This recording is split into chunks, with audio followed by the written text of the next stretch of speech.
on a eu l'idée de focaliser notre étude également comme une sorte de prolongement de ce projet ANR. On a donc eu l'idée d'étudier cette catégorie complexe du village martyr étendue à d'autres pays que la France.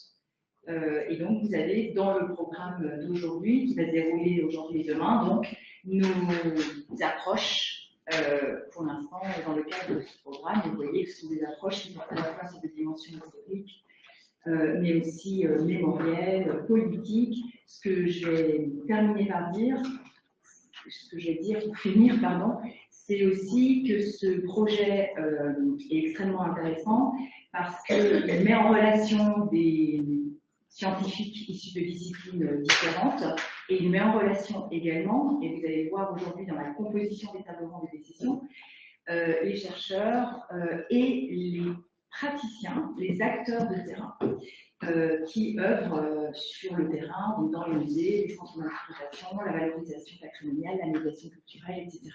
Voilà. Donc, je vous souhaite 2 bonnes journées. Je laisse la parole à Gilles qui va animer la première session. Merci. Merci Anne. Alors attends, je me demande s'il ne faut pas. Ah oui, pardon. Faire attention, donc apparemment que plusieurs micros ne soient pas ouverts tous en même temps. Patrick, oui. Donc on commence la journée. Alors, je me mets là pour les slides, après ça dépend. Tu peux faire les slides, tu les verras. Pour manipuler, on fait comment? C'est moi, je vais essayer de. Regardez, je vais tout de suite essayer.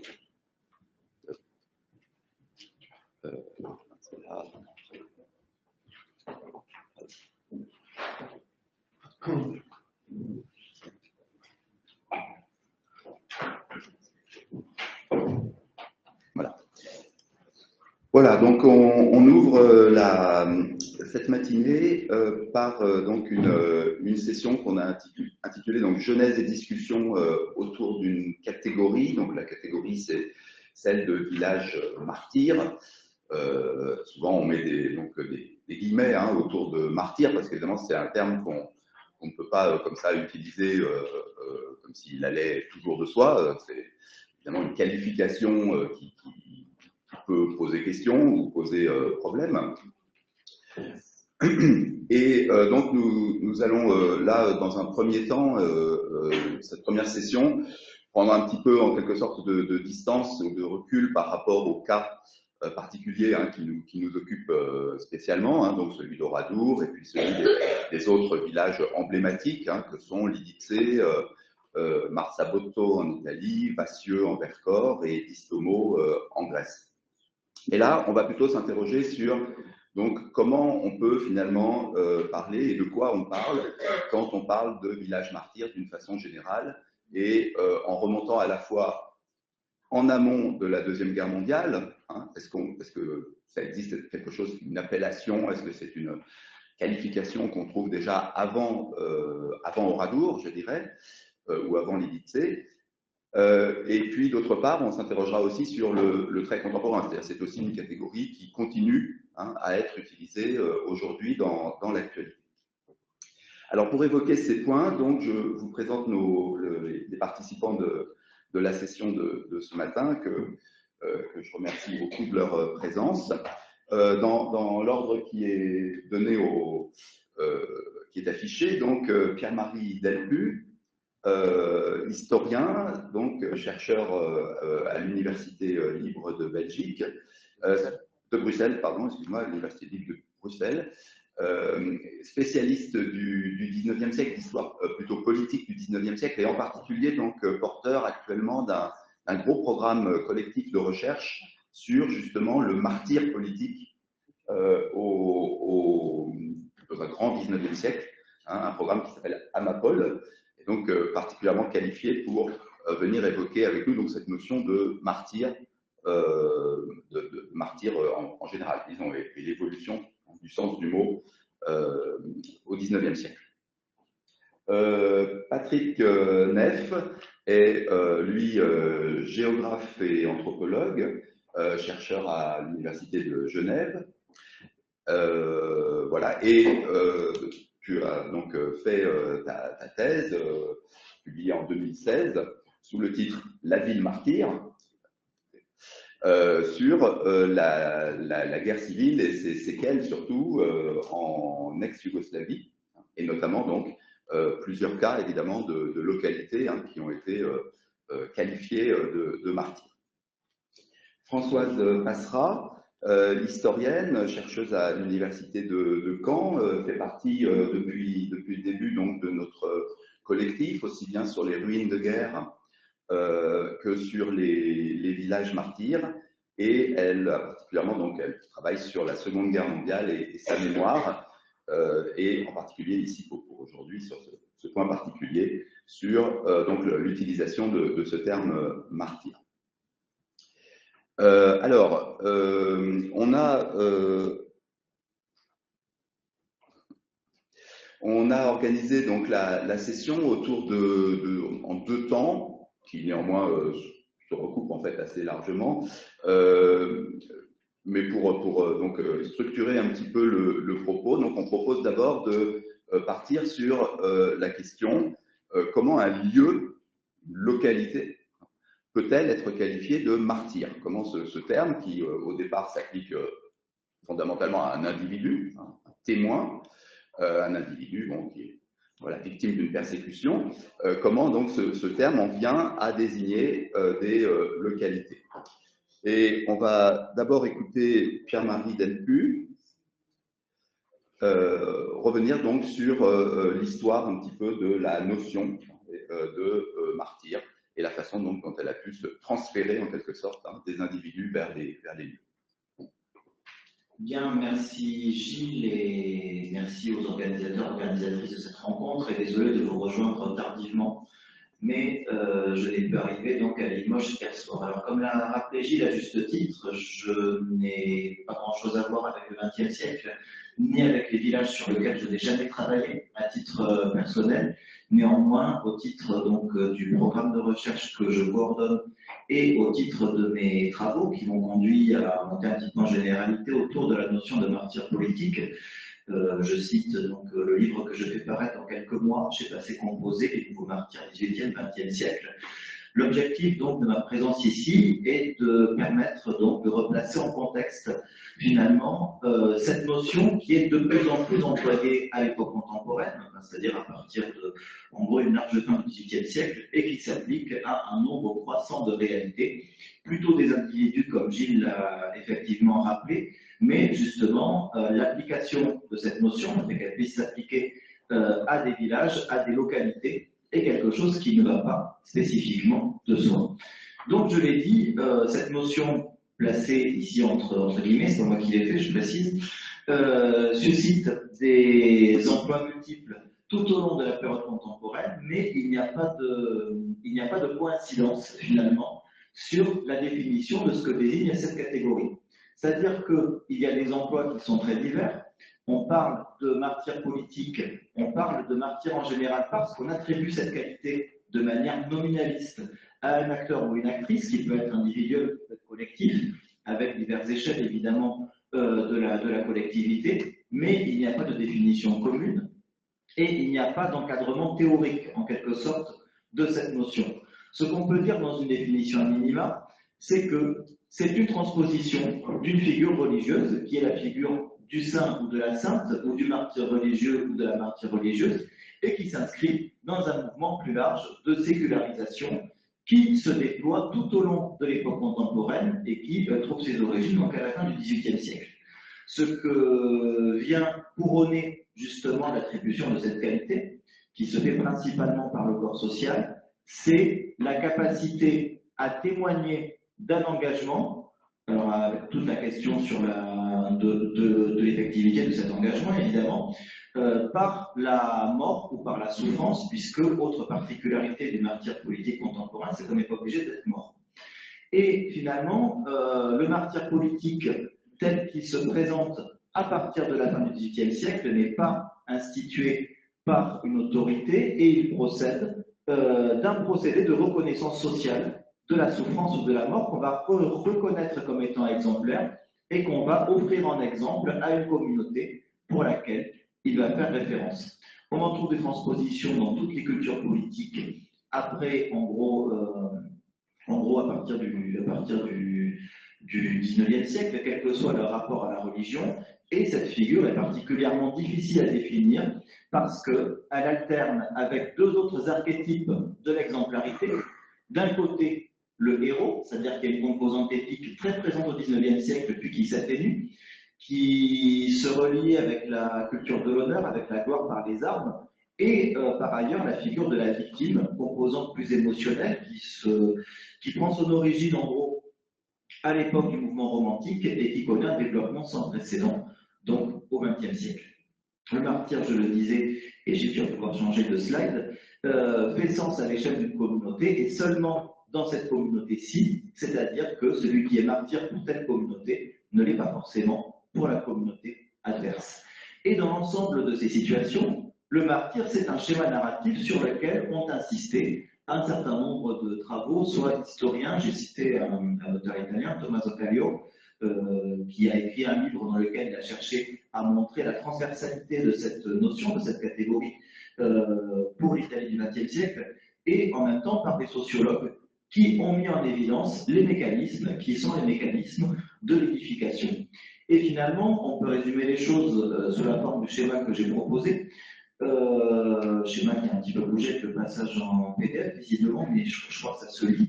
Ce qui crée le martyr, c'est un récit, une sorte de légende en fait, qui va exemplifier le résultat d'une situation de violence, que j'ai appelée situation agonistique, qui oppose au départ un perpétrateur, celui qui exerce la violence, et une victime, celui ou celle qui subit la violence, avec le fait que ce récit va être édificateur et il va édifier justement des catégories factuelles en des catégories morales.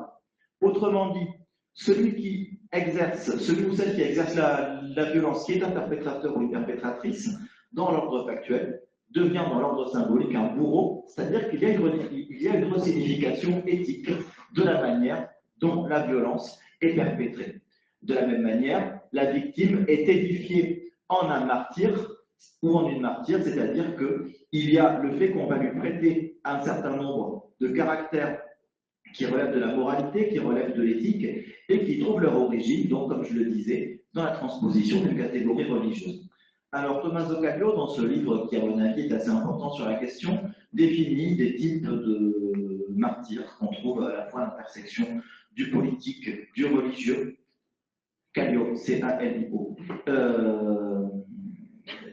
À l'intersection donc du politique, du religieux, d'autres domaines de la vie sociale également, puisque on trouve justement cette notion de martyr de manière assez large. J'y reviendrai, c'est justement ce qui permet son application possible à des lieux. En particulier, il dit que cette notion qui vaut au départ pour la foi vaut aussi pour d'autres domaines comme la révolution, comme le devoir, comme la communauté, comme la résistance, comme la défense de la patrie, toutes sortes de contextes en fait qui permettent de mettre en œuvre un certain nombre de qualités qui sont finalement des qualités fondatrices. Et cette notion, j'en reviens à la question de comment est-ce qu'elle peut s'appliquer à des lieux. Oui, tu peux changer. Comment est-ce qu'elle peut s'appliquer à des lieux? Finalement, on la trouve au départ pour des acteurs issus du domaine religieux, pour des acteurs et des actrices issus du domaine politique, en lien avec une évolution de la sainteté qui se détache progressivement du monopole de l'Église et qui autorise finalement de qualifier de saints ou de saintes des acteurs ou des actrices qui n'ont rien à voir avec le substrat religieux initial.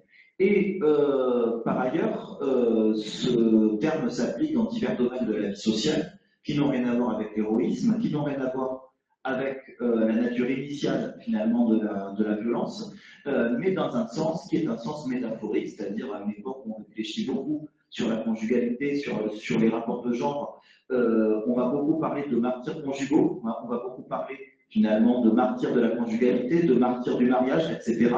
On va aussi employer ce terme à un moment où se développe la sensibilité environnementale pour des animaux et des végétaux, en faisant un petit peu un retour sur ce qui a pu être publié avec le titre Martyr en langue française au XIXe siècle. Je suis tombé sur un volume assez, qui a assez appelé mon attention, qui s'intitulait Le Poirier martyr, 1877. qui décrivait simplement un arbre qui poussait pas, et en fait c'était un traité d'horticulture déguisé derrière finalement cette appellation qui se référait en fait à un imaginaire social qui avait tendance à esthétiser sa souffrance, la souffrance, pardon. Et finalement, si des poiriers peuvent être martyrs, alors pourquoi pas des lieux? Finalement, l'assimilation n'est pas si nouvelle, puisqu'on la trouve tout au long du XIXe siècle.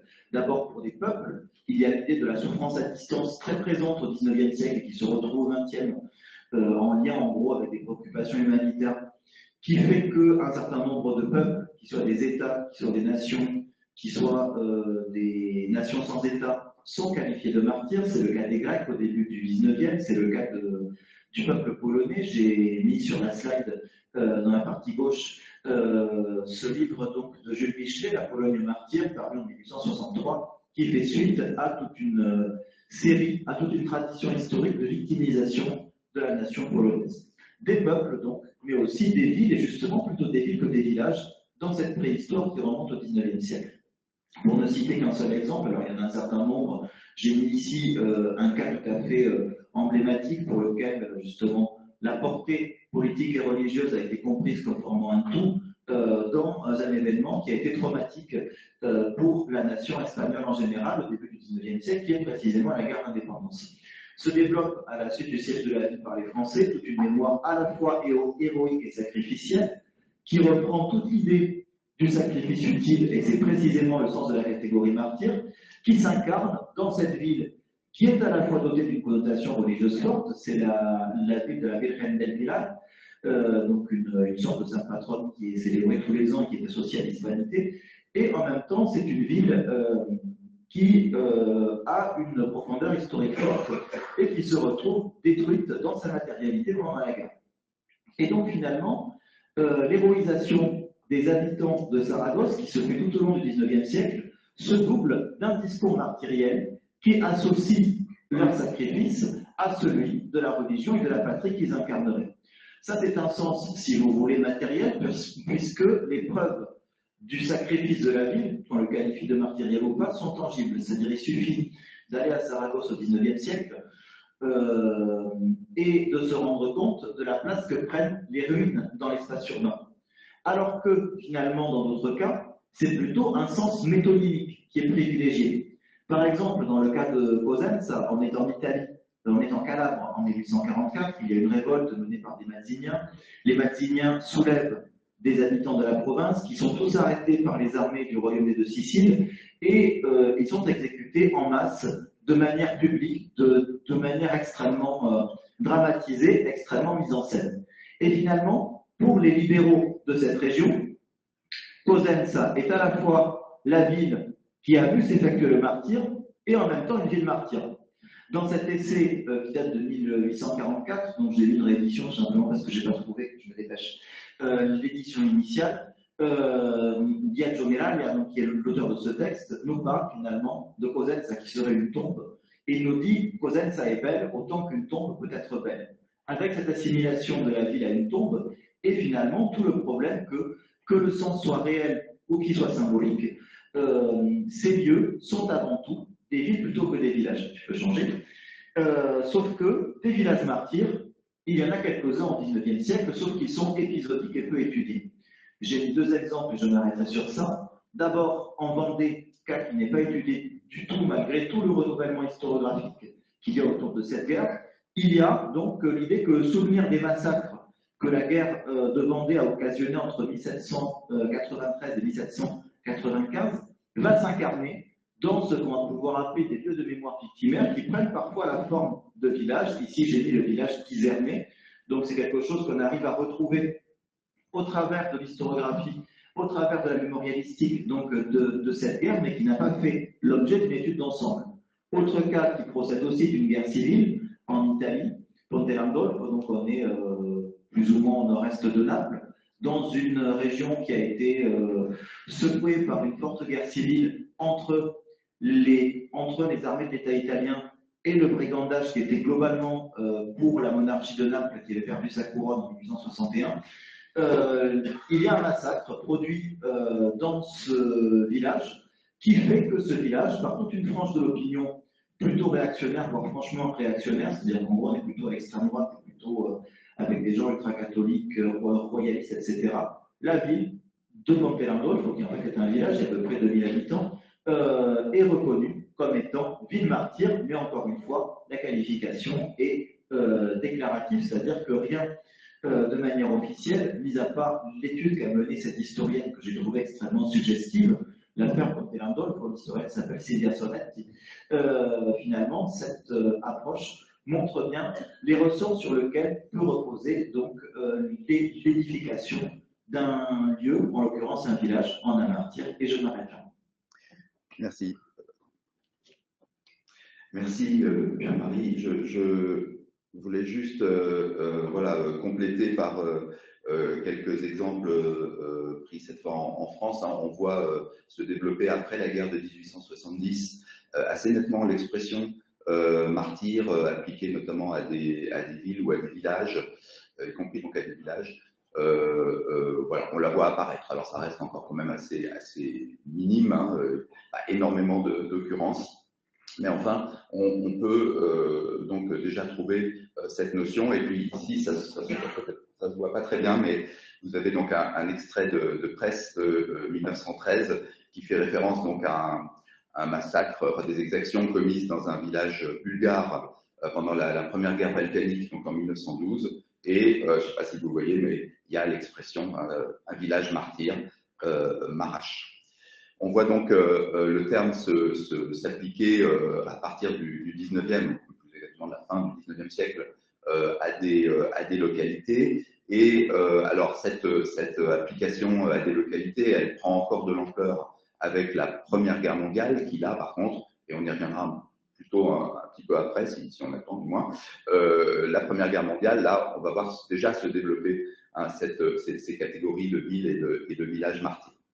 Mais c'est néanmoins beaucoup la Deuxième Guerre mondiale qui va, il faut dire, généraliser, voire peut-être, je ne sais pas, banaliser peut-être l'expression, si on peut dire.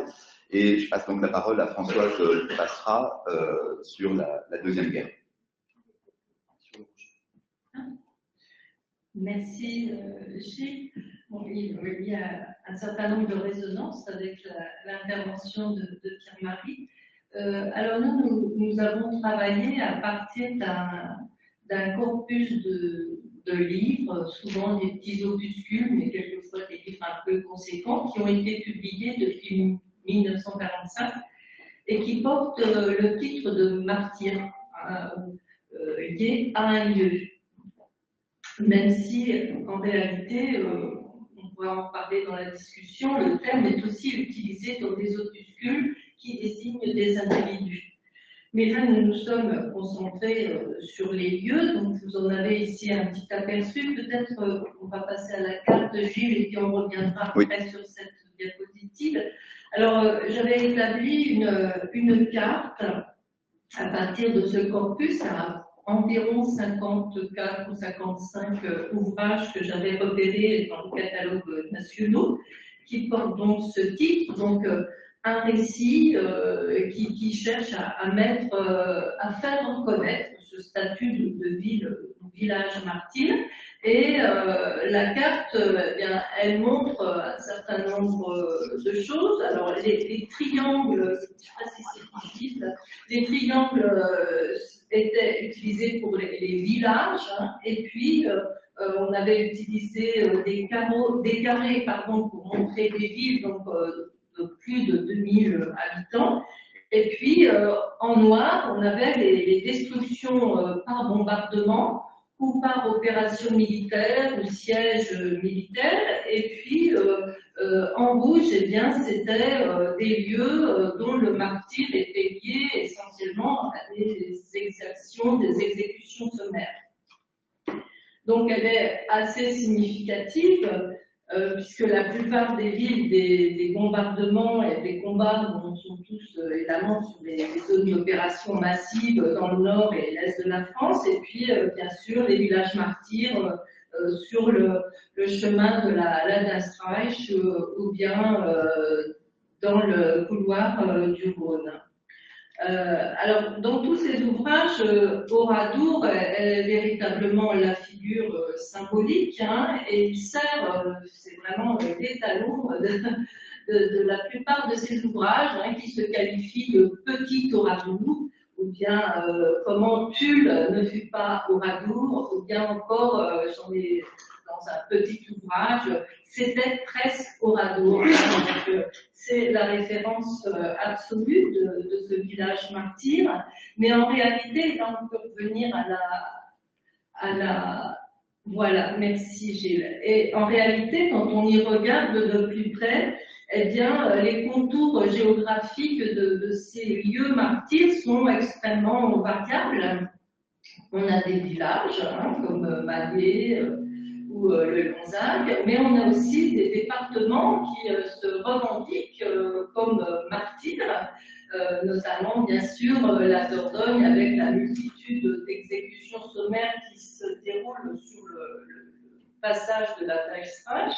Et puis il y a même des régions comme la Bresse, et même j'ai trouvé un petit livre où un château, hein, un patrimoine est déclaré martyr. Ce que l'on peut constater aussi, c'est que ces villages subissent des violences assez différentes les unes des autres, puisque dans un cas, vous avez des victimes qui ont pu être exécutées, parfois elles sont déportées. Dans l'est de la France, par exemple, il y a des villages qui en fait ont subi des destructions massives du fait des batailles et dont les populations ont été évacuées de force dans des camps de travail et pas véritablement déportées dans des camps de concentration. Et puis, quelquefois, les victimes ne sont que des hommes, parfois des femmes et des enfants, parfois des hommes, des femmes et des enfants, donc des catégories de population différentes et aussi des civils non armés, des civils armés, c'est-à-dire des résistants. Donc les cas de figure sont extrêmement divers. Et puis, même si la destruction matérielle est constante, elle est très variable. Bien sûr, Doradour a un village entièrement détruit, ou celui de Mallet, par exemple, a des villages très partiellement détruits et parfois même juste quelques maisons ciblées. La maison du maire, la maison du curé sont détruites. Parfois des pillages, souvent des pillages, mais qui n'entraînent pas forcément des destructions massives et pas toujours des incendies, quelquefois juste des destructions par des opérations militaires. Et puis, il y a des différences aussi sur les coupables, même si c'est la plupart du temps les Allemands qui sont mis en cause, eh bien, dans l'est de la France, les villages qui se revendiquent comme martyrs l'ont été du fait des bombardements alliés la plupart du temps et des combats militaires importants. C'est le cas de Mézières. Le point commun, on pourrait dire, de tous ces villages, c'est une communauté de souffrance. Ce sont des personnes, des habitants d'un lieu qui ont en commun d'avoir été victimes d'une violence qu'ils ont subie la plupart du temps. Cette connotation martyr du terme, en fait, le martyr, c'est celui des civils, hein, qui ont été tués, mais c'est aussi le martyr des résistants qui sont eux aussi qualifiés de martyrs, mais ce sont des héros en même temps.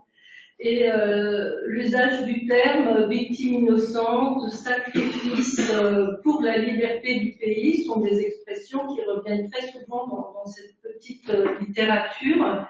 Et elle opère un peu comme un lien, un vecteur de reconnaissance d'une histoire commune entre des civils victimes et des héros résistants, martyrs eux aussi, et donc un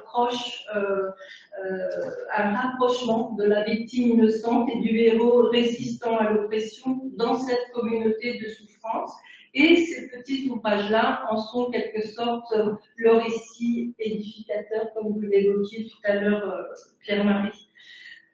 Donc voilà, de façon générale, ce que l'on peut dire des ouvrages qui évoquent la question du ville ou de la village martyr. Merci Françoise. Oui, je crois on le voit, hein, le terme martyr est vraiment constamment à cheval ou à mi-chemin entre le héros et la victime. Hein. C'est vraiment une catégorie intermédiaire qui est souvent ambiguë. Alors, le terme de ville martyre, donc on l'a dit, c'est déjà rencontré hein, pendant la première et aussi à la fin de la Deuxième Guerre mondiale pour les villes donc, bombardées. Et c'est aussi un terme qu'on trouve beaucoup dans une actualité plus récente. Et donc, je passe la parole à Patrick Neff pour développer ce point. Bonjour, merci beaucoup. Moi, j'ai dû me remettre un peu dans mes... J'ai dû me remettre un peu dans mes vieux cartons, mes vieux disques durs, hein, parce que c'est des problématiques que j'ai traitées il y a une dizaine d'années lors de ma thèse. Donc je dis ça aussi parce que je ne suis plus vraiment très au courant de l'actualité en études de Salis, ça fait des années que je ne suis pas retourné, donc je ne suis pas forcément la bonne personne si vous avez des questions sur ce qui se passe exactement en ce moment, que ce soit en Bosnie ou en Croatie orientale. Mais je pense que bon, il y a des dynamiques qui sont toujours d'actualité, et puis il y a quelques éléments qui peuvent être aussi assez intéressants dans le cadre des discussions qu'on a ces jours. Premièrement, je pense que c'est assez intéressant de débarquer dans une conférence ou même encore plus un projet où on parle de village et puis d'arriver avec la notion de ville. Parce que ça nous fait penser aussi aux échelles, aux différentes échelles, hein, parce qu'on voit qu'on parle de village martyr, de ville martyr, même peut-être aussi de région martyr, hein, comme on a vu dans le slide de Françoise. Et puis évidemment, ça pose des questions, parce que ce n'est pas les mêmes enjeux de qualifier un lieu de martyr si on a une population de 1000 personnes, ou si on a une ville de 300 000 personnes, par exemple. Je pense que c'est évidemment, et surtout quand on a des termes assez ambigus comme celui de martyr, ça pose évidemment différents enjeux. Donc moi, à l'époque, j'ai travaillé sur 3 villes. Sarajevo, qui est la capitale de la Bosnie-Herzégovine, Srebrenica, que tout le monde connaît justement, d'où son statut de symbole d'un massacre, ou même d'une ville martyre. Et puis la ville de Vukovar, qui est peut-être un peu moins connue, mais qui a quand même été pas mal sur le devant de la scène pendant les années 90. Vukovar, c'est en Croatie orientale, une région slavonique qui a été touchée très fortement par le conflit, par la guerre de Croatie. Et je pense que Vukovar, c'est peut-être la ville qui représente le plus ce concept de ville martyre. Et j'en parlerai un peu plus demain quand on aura cette table ronde sur. En fait, parce que je me suis aussi beaucoup intéressé à qu'est-ce que c'est finalement d'habiter dans ces villes martyres. Qu'est-ce que ça implique de développer des commerces. Je me suis beaucoup intéressé par exemple au tourisme, à la construction de mémoriaux, à la gestion des musées dans ces villes martyres. Donc à l'époque, moi j'étais intéressé par le fait qu'on parlait beaucoup de villes martyres. Pour moi, quand on parlait de villes martyres, c'était surtout dans les médias. Et puis on était surtout dans un temps de l'immédiat. On parle de villes martyres quand une ville est en train quand sa population est en train de se faire massacrer, quand la ville est en train d'être bombardée. Et évidemment, nous les chercheurs, et surtout des historiens comme vous, on est dans un temps beaucoup plus long. On s'intéresse justement à ce processus de mise en mémoire. Et donc, j'ai voulu essayer un peu de théoriser, ou de créer une sorte de cadre théorique pour essayer de mieux comprendre cette catégorie de ville martyre. Alors, premièrement, je pense que ce qui est vraiment très important, donc je vais vous donner un peu les quelques mécanismes que j'ai mis à jour qui selon moi, font une ville martyre. Bon, évidemment, il y a un élément fondamental, qui est constitutif, qui est un massacre, qui est un bombardement, qui peut être un siège, comme c'était beaucoup le cas dans les études de cas. Mais ça, évidemment, ce n'est pas suffisant. Parce qu'il faut aussi surtout une désignation. Il faut que ces lieux soient désignés en tant que village ou ville martyre. Ça, je pense qu'on l'a dit au début du colloque, il y a des villages qui ont aussi, en France, qui ont subi des événements très traumatiques, mais qui ne sont pas désignés comme ville martyre ou comme village martyr. Donc, et puis ce processus de désignation, il peut être assez institutionnel, hein, à travers, peut-être que tu en parleras peut-être après, à travers des labels ou des, je sais pas, la Croix de guerre, ou des, enfin, ça c'est pas trop mon domaine, mais on peut avoir un processus très officiel de désignation, mais ça peut être aussi à travers un récit, comme tu disais, Pierre-Marie, ça peut être de manière un peu plus informelle, au sens de la communauté, ou aussi par une désignation juste par les médias, par exemple, qui font qu'on est resté un peu avec cette idée de ville martyre ou de village martyr. Peut-être qu'on pourra revenir un peu là-dessus, ça c'est aussi la question de la deuxième partie de cette table ronde.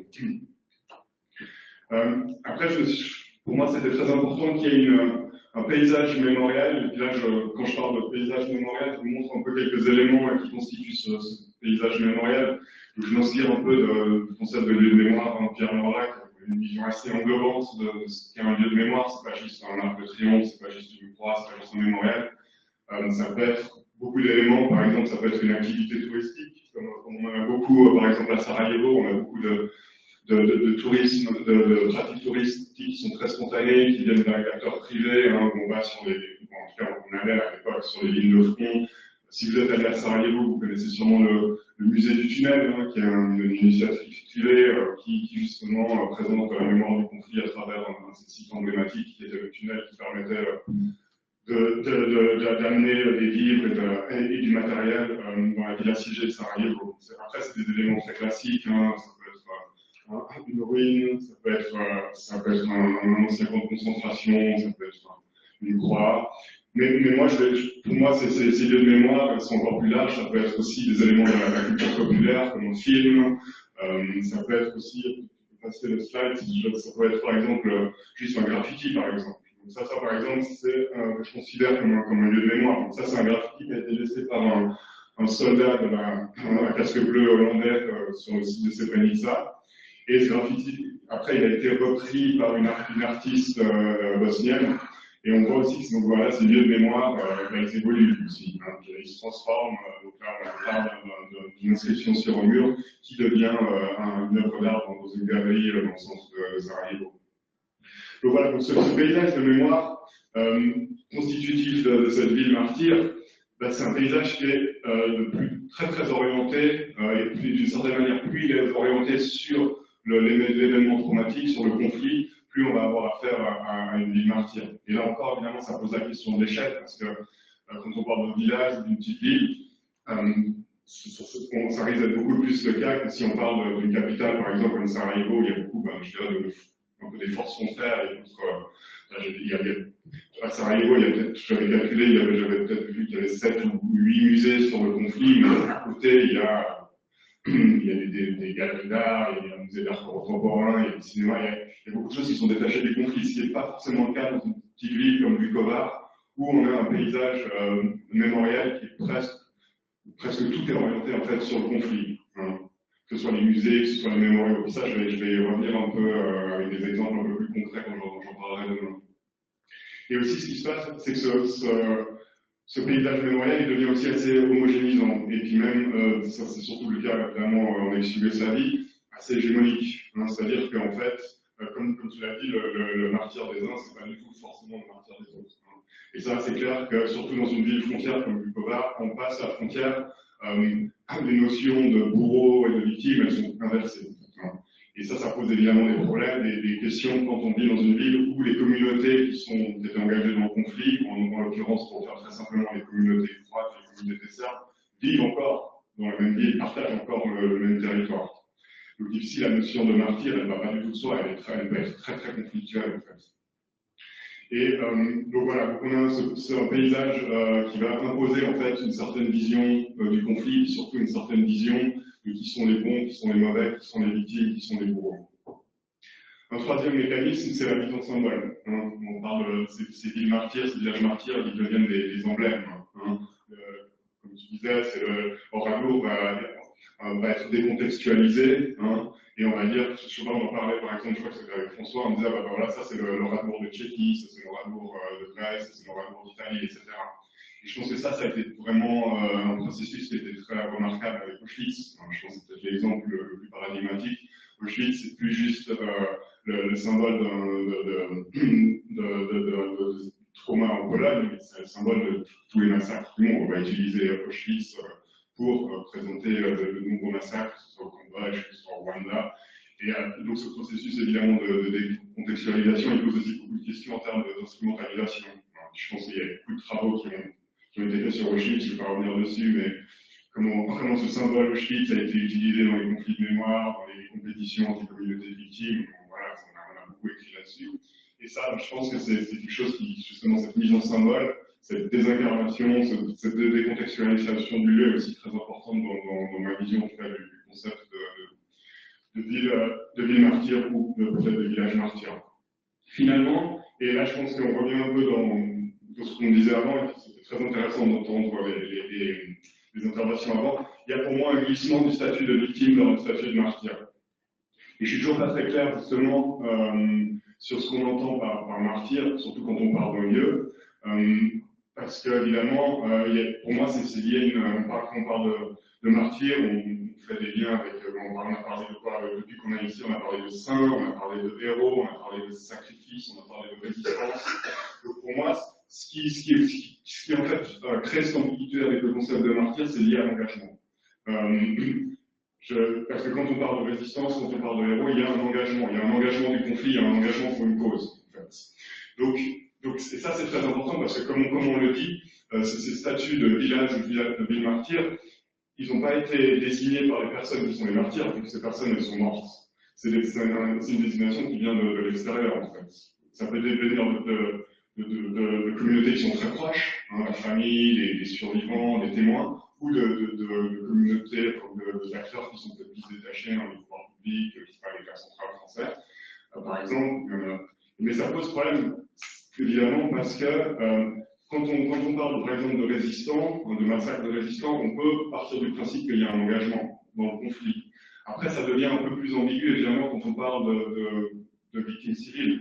Comme des femmes, des enfants, par exemple, comme c'est le cas au Radeau, mais comme c'est le cas dans beaucoup d'endroits, parce que là, évidemment, ça pose la question de dans quelle manière ces populations étaient vraiment engagées, est-ce qu'elles sont vraiment mortes, que ce soit pour la France, pour la Croatie, pour la Bosnie.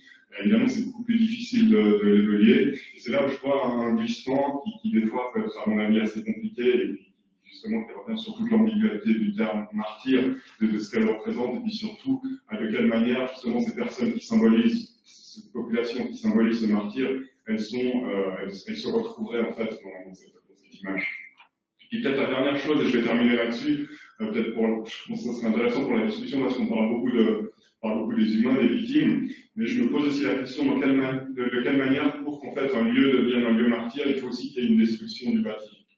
Ça, c'est vraiment clairement le cas dans mes cas en ex-Yougoslavie, parce qu'évidemment, en ex-Yougoslavie, on a développé un peu cette notion d'urbicide, qui est la destruction ciblée du patrimoine, c'est-à-dire on va détruire une église catholique, on va détruire une mosquée, avec vraiment l'intention d'effacer les traces historiques, les traces du bâti historique dans un lieu. Et justement, à quel point j'ai l'impression que souvent, quand on parle de ces lieux martyrs, on a aussi cette destruction du bâti qui s'accompagne. Je ne sens pas qu'à Oradour, c'est une discussion, c'est vraiment une destruction qui est ciblée, mais bon, on a quand même gardé justement toutes ces ruines. Donc, je pense que le bâti a aussi une importance très très forte dans cette constitution de cette catégorie de martyrs. Je vais m'arrêter là. Merci. Oui, c'est sûr que quand on dit un lieu martyr, c'est évidemment toujours une communauté. Hein, c'est-à-dire que le lieu ici, bien, le symbole de la communauté qui l'habite, jamais le lieu seul. Mais c'est intéressant, effectivement, et c'est vrai qu'avec Oradour en particulier, la présence imposante des ruines, on voit bien comment, malgré tout, c'est bien aussi le lieu qui porte physiquement le martyr. Bon. Alors, nous aussi, on est un petit peu, évidemment, martyrs du programme et du sablier. On n'est pas les premiers, à mon avis, aujourd'hui. On va passer plus rapidement hein, dans la deuxième partie pour laisser un tout petit peu de temps, peut-être, pour des échanges. Donc, alors, voilà, on voulait, mais finalement, on l'a déjà voyé assez largement, on est déjà assez largement rentré dans cette deuxième question, hein, être, ne pas être, martyr, voilà, quelles sont un petit peu les limites de la catégorie. On pourrait aussi réfléchir sur la façon dont on devient, puis éventuellement cesse d'être martyr. Hein. Il y a probablement aussi des cas comme ça d'évolution dans le temps. Je redonne donc la parole à Pierre-Marie, cette fois plus spécialement, je crois, sur la Première Guerre mondiale. Et l'exemple. En fait, au vu de ce qui a été dit et du temps qui reste, je crois que j'ai plutôt centré ce que j'ai à dire sur précisément sur les limites, sur la temporalité justement du statut de martyr qui renvoie à un certain nombre de mécanismes. En fait, je ne traiterai pas du tout des martyrs belges, mais c'est pas grave. À tout ce qui a pu être dit sur les communautés, en fait, sur la question de la célébrité, c'est-à-dire ce qui fait qu'on existe socialement en tant que sacrifié ou en tant que martyr. Alors, il y a toute une série de travaux qui ont porté sur les cultures de la célébrité à l'époque moderne et contemporaine, qui montrent comment des formes spécifiques de célébrité dérivent de la sainteté, et à l'exemple de ces dernières, et dans un contexte de culture médiatique ou de culture de masse, ce sont des célébrités qui sont finalement des célébrités éphémères. Avec le fait que le martyr, dans le sens séculier, sert dès lors qu'il peut servir à quelque chose, dès lors qu'il peut servir de référent, dès lors qu'il peut servir de point de comparaison pour pouvoir finalement évoquer telle ou telle autre situation sacrificielle. Et finalement, ce qui fait qu'on retient certains cas plutôt que d'autres, donc c'est évidemment le cas pour Oradour, ça serait le cas pour d'autres situations aussi, celle qu'on retient plus que d'autres, c'est celle qui présente ce que les études mémorielles ont appelé la potentialité mnémonique. C'est-à-dire le fait qu'elles sont dotées d'un certain nombre de caractères qui sont pour l'essentiel des caractères émotionnels. Pour d'autres, ce sont des caractères qui facilitent l'identification parce qu'ils incarnent une cause. Pour d'autres, ce sont des caractères qui sont liés à leur visibilité, à leur iconographie et à leur matérialité, qui font que, finalement, leur mémoire peut dépasser le strict cadre dans lequel leur statut de martyr ou de victime ou de sacrifié a été présent. On pourra revenir sur ces points lors de la discussion et je n'étendrai pas davantage. Merci. Donc, on passe sur la Première Guerre mondiale, du coup, moi aussi. Françoise, je te prends la parole. Oui, merci Gilles. Donc, moi, ce que je pensais autour ne pas être un village martyr, je pense que ça passe par la reconnaissance nationale. Alors, tous les petits livres que vous avez vus tout à l'heure, ils participent de cette reconnaissance et fait un lien dans la communauté locale, parce que la plupart d'entre eux n'ont pas dépassé une diffusion locale. Il n'y a pas ces livres-là, on les trouve à la Bibliothèque nationale, mais à l'époque où ils ont été publiés, même encore dans les années 90, 2000, 2010, n'ont pas d'envergure. Leurs éditeurs n'ont pas d'envergure nationale. Mais c'est un premier pas, et ce qui me semble, ce qui apparaît, mais là c'est une vraie étude à mettre en œuvre, c'est que alors, il n'y a pas de titre officiel village martyr, il n'y a pas de médaille de village martyr. Mais pourtant, dans les ouvrages, est souvent évoquée la question de la reconnaissance par le président de la République du statut de ville martyr. Et en fait, je pense qu'il s'agit de la décoration qui est donnée à la ville de la croix de guerre ou de la croix de la libération.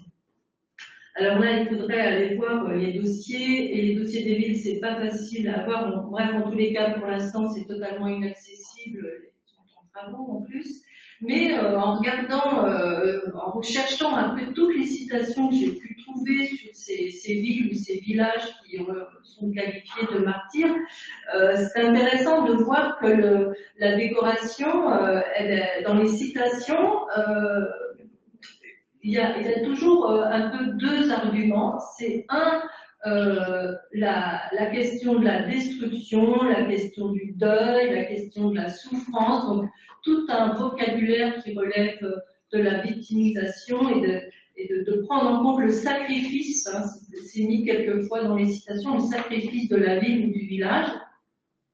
Mais ça ne peut être ce seul argument pour recevoir une décoration. Il faut aussi avoir été courageux, avoir été résistant et avoir finalement une figure aussi de héros. Alors, là, c'est pas un village martyr, mais je pense simplement à la citation pour la ville que je connais le mieux, Caen.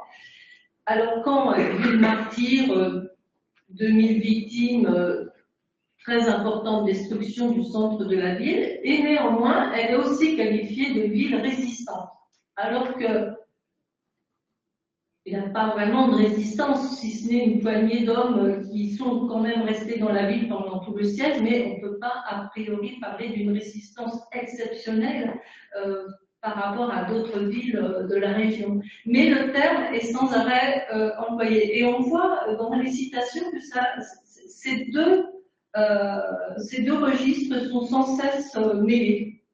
Et je trouvais que c'était intéressant parce que finalement, ça revient aussi à cette histoire de communauté où à la fois il y a les victimes innocentes et puis il y a quand même les victimes résistantes.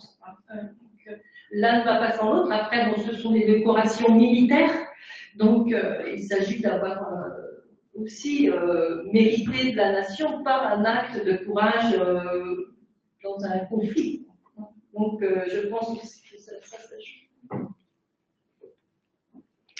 Merci. Si je fais juste donc un petit retour en arrière, donc à la fin du 19e siècle, le village de Bazeilles dans les Ardennes, très connu, donc, aux portes de Sedan, a été rasé par les troupes allemandes à l'issue de la bataille de Sedan, et il a été donc décoré. Il a eu la Légion d'honneur. 30 ans plus tard à peu près, dans les années 1890, et il y a une discussion à ce moment-là, justement, notamment dans le conseil municipal de Bazeilles, parce que effectivement les gens disent bon bah si on a la Légion d'honneur, c'est pour récompenser un acte héroïque, mais en fait tout le discours, excusez-moi, je vais un peu vite, mais tout le discours à Bazeilles depuis 1870 était de se plaindre justement d'avoir été détruite sans raison, d'une façon complètement excessive par rapport aux lois de la guerre. Et donc le mot martyr est utilisé à ce moment-là, et en gros, si Bazeilles, enfin, il y a une espèce d'opposition qui est faite entre le fait d'avoir été victime et d'être reconnu comme victime, et donc martyr, en l'occurrence, c'est bien ça. Donc là, il y a vraiment le mot martyr est rabattu sur la notion de victime, eh bien, est en contradiction avec l'héroïsme résistant, justement, qui permet ensuite d'accéder, évidemment, à la décoration en principe. Et puis, on peut aussi rappeler qu'après la Première Guerre mondiale, il y a un certain nombre de localités, villages en particulier, notamment ceux autour de Verdun, qui ont été, par exemple, déclarés morts pour la France. Donc là, on voit bien comment c'est le village. Alors, ce n'est pas les habitants du village, puisque les villages étaient sur le front, ils avaient été évacués. Ce n'est pas les civils qui ont été tués dans le village, c'est vraiment le village qui a été rasé, qui a disparu, et qui est en quelque sorte, et là on revient à cette idée du lieu lui-même victime, voilà, et en même temps qui porte évidemment l'idée d'une communauté. Patrick, tu reviens pour clore le cercle. J'étais rapidement, je ne sais pas si tu veux mettre le dernier slide. Oui. Donc, je disais qu'au début, moi, ce qui m'avait intéressé, c'est vraiment l'utilisation d'abord dans les médias, de ce terme de ville martyr. Puis là, j'ai juste pris quelques exemples. Il suffit de mettre ville martyr sur Google et on va tomber sur énormément d'extraits de presse. Je trouvais juste intéressant, par exemple, qu'à Alep, là, on voit que même si on est dans les médias, on commence à être dans un temps plus long, parce qu'en fait, là, on ne parle pas du fait qu'Alep a été bombardée. On parle du fait que quelques années, ou je ne sais pas, peut-être même juste une année après avoir été bombardée, puis est devenue une ville martyre, en plus, elle est touchée par un tremblement de terre. Donc on voit justement, on réutilise un peu ce contexte de ville martyre face à un nouveau traumatisme. Et peut-être juste pour terminer en termes de désignation, je pense on a peut-être d'abord justement des acteurs qui sont peut-être vraiment dans une autre optique, qui ont commencé un peu ce récit de la ville martyre. Puis après, il faut voir un peu comment ce récit est exploité, comment il peut être instrumentalisé, quels sont les objectifs derrière, quels sont les acteurs.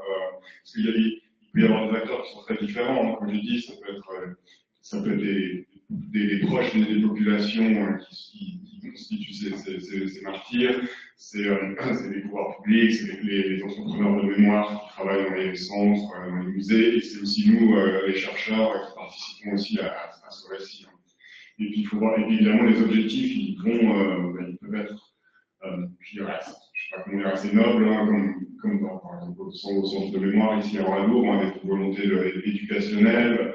Ils peuvent être plus terre à terre, avec une volonté d'obtenir des subventions publiques, d'attirer des touristes. Et puis ils peuvent être aussi évidemment beaucoup plus discutables et contestés. C'est peut-être que je reviendrai un peu là-dessus avec le cas du Covard, hein, quand on utilise un peu cette image de martyr pour aussi stigmatiser le bourreau qui vit juste à côté. Donc c'est pour ça justement que ce terme de martyr, il n'est vraiment pas anonyme. Juste peut-être pour terminer sur deux exemples, pour prendre par exemple le Covard et Oradour, j'avais trouvé cette phrase dans le livre de Bennett Farmer, qui est écrit dans ce livre justement sur Oradour, le village martyr, et elle dit « Le terme de martyr reflète l'idée accablante que la France était impuissante face aux nazis ». Donc on voit vraiment qu'il y a presque une non-résistance ici, et puis après elle nuance un peu en disant « Bon, il n'y avait pas de résistance armée ou physique, il y avait une résistance morale ». Après, si on va maintenant en exhumer sa vie, que je prends le terme de martyr dans la vie de Covard, c'est totalement l'opposé. Le terme de martyr, il est assimilé aux combattants, aux défenseurs qui se sont battus et qui ont résisté contre l'invasion serbe.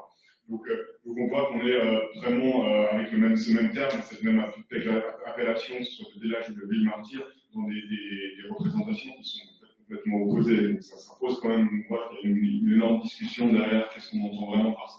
De martyr, qui le désigne et quels sont les objectifs derrière cette désignation. Merci. Eh bien, peut-être que on a 5 bonnes minutes, 10 petites minutes peut-être. Si peut-être pour engager l'échange ou si vous avez des questions, je suis prêt à donner la parole aux élus de la majorité, de l'opposition, plutôt de la majorité, c'est possible. Alors, c'est pas une question, c'est juste un complément d'information à propos d'Oradour. Dans mes recherches sur la reconstruction de l'Aquitaine, j'ai trouvé dans les dossiers de guerre, les dossiers de dommages de guerre d'Oradour, un tampon village martyr, 10 juin 1944, apposé sur un certain nombre de documents. Alors, ce qui est intéressant, c'est que ce tampon a été apposé sur un certain type de documents. Dans le dossier de dommages de guerre, il y a un premier questionnaire rempli par les sinistrés eux-mêmes, leurs ayants droit. Il y a un deuxième questionnaire rempli par les plus techniques, rempli par les architectes chargés d'établir les dommages de guerre. Et puis après, il y a des plans aussi de reconstitution des biens qui ont été détruits. Et le cachet ne porte que sur les documents remplis par les sinistrés. Ne sont pas sur les autres documents. Donc ça m'a beaucoup intrigué, d'autant que je n'ai jamais retrouvé ça sur d'autres théâtres d'opération de reconstruction en France.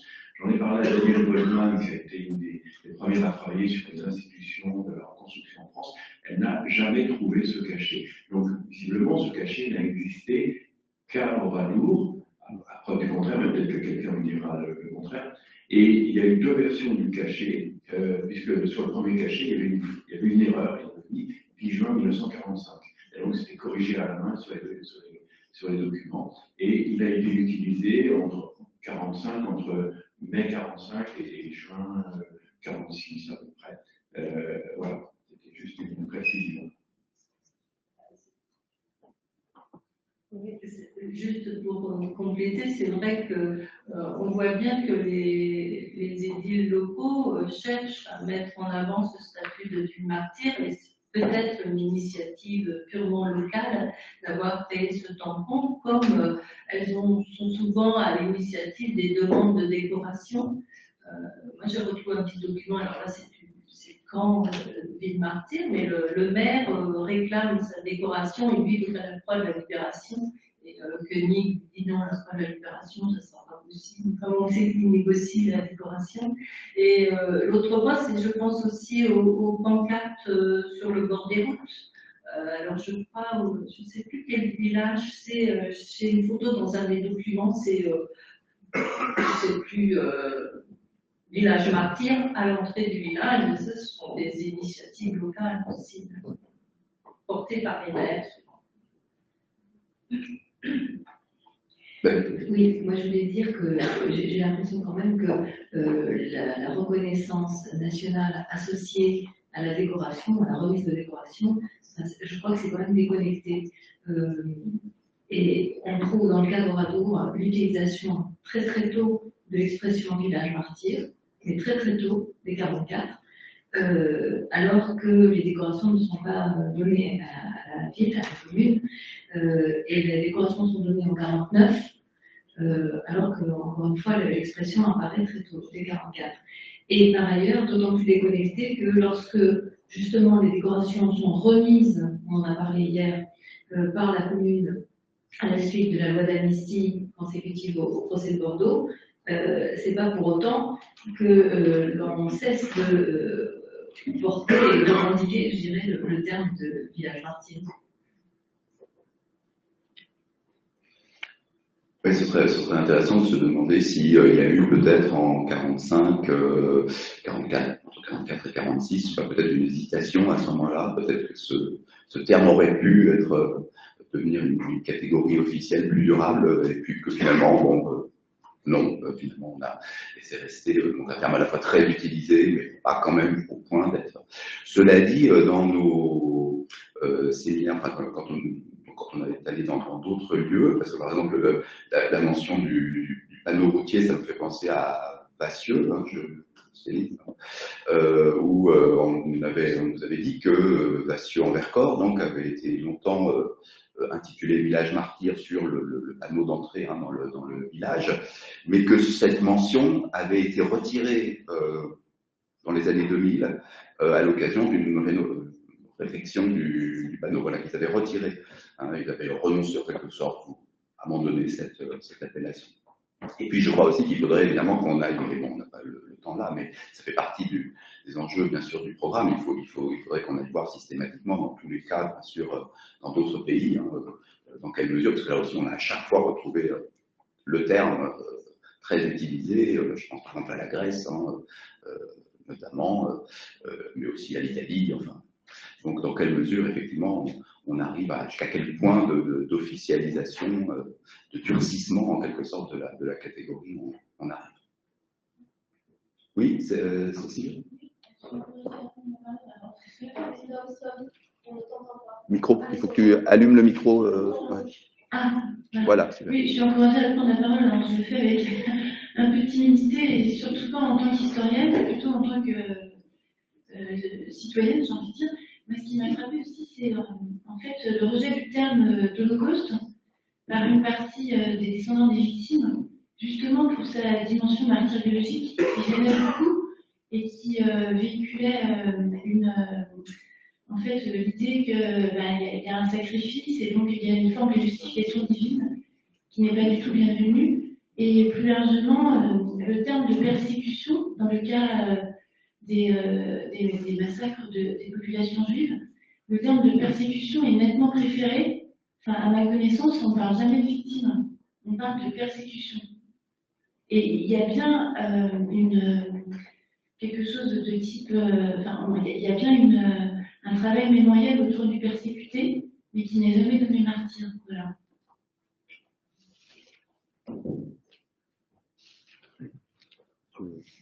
Ouais, alors ça, clairement, je me suis fait face à ça quand moi j'étais dans ma thèse.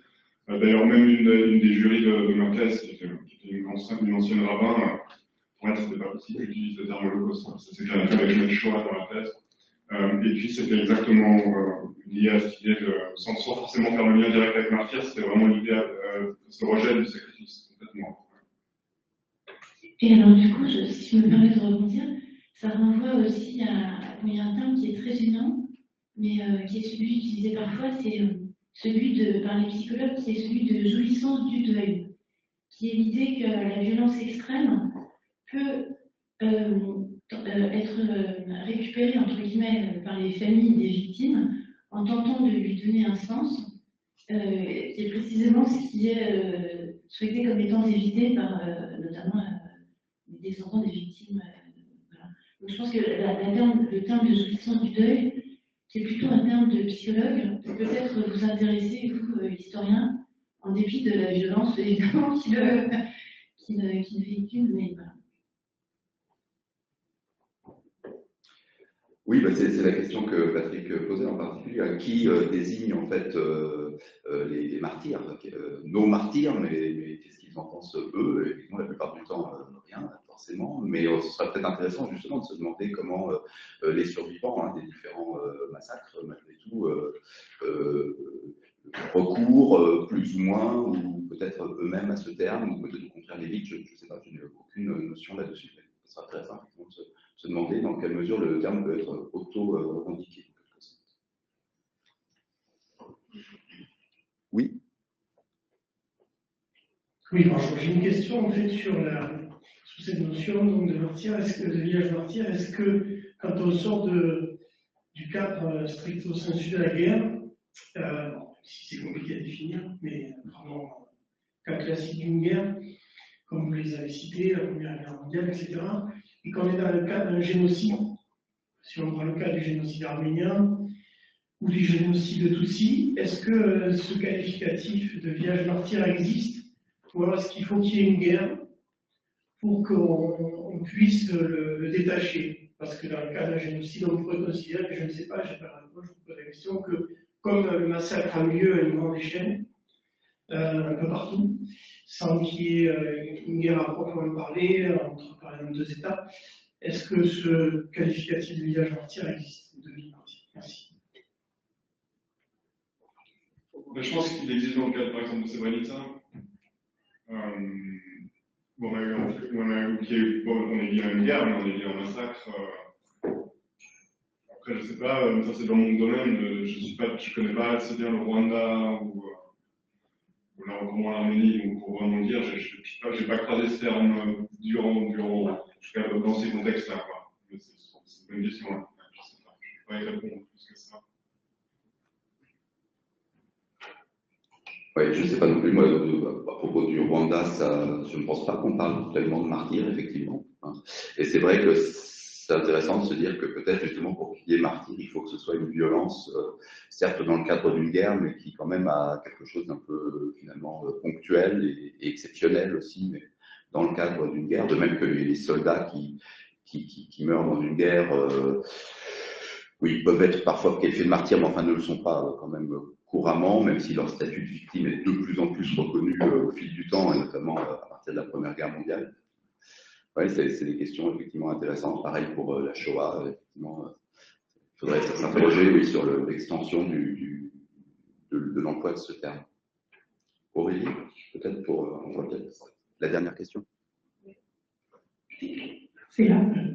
Bonjour. Oui, c'était juste pour répondre rapidement parce qu'on avait fait une recherche avec Françoise Patra dans la presse et j'avais vu quelques cas où le terme ville martyr ou village martyr était utilisé pour des catastrophes naturelles.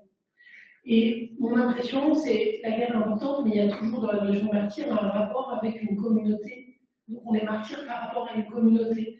Donc s'il y a trop de dissensions mémorielles, des fois le statut de martyr, c'est aussi une réponse à ce que tu faisais sur la question des victimes et des persécutions, c'est que le statut de martyr est attribué par une communauté. Et donc quand on sait qu'il y a trop de dissensions et que ça ne correspond pas à ça, j'ai l'impression que le terme n'est pas attribué.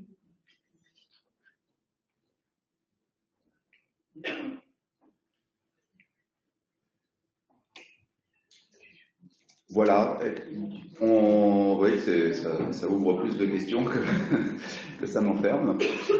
Voilà, donc c'était quelques pistes de réflexion avant de, donc, après peut-être une petite pause café, avant de resserrer un petit peu notre propos sur les Oradour et puis les autres villages martyrs. Merci beaucoup aux participants de la session.